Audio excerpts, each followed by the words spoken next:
ICC টি-20 বিশ্বকাপের ম্যাচে স্কটল্যান্ডের বিপক্ষে খেলতে নেমেই অনন্য এক মাইলফলক স্পর্শ করেছেন জস বাটলার।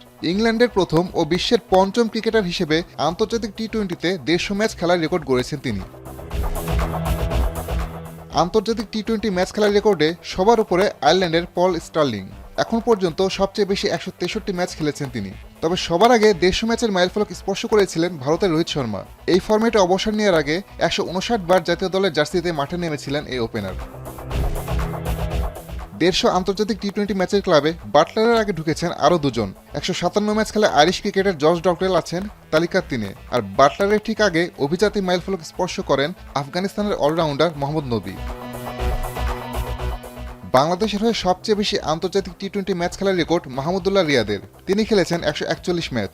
বর্তমানে খেলা ক্রিকেটারদের মাঝে শীর্ষে আছে মুস্তাফিজুর রহমান। টাইগারে পেসার খেলেছেন 126 ম্যাচ।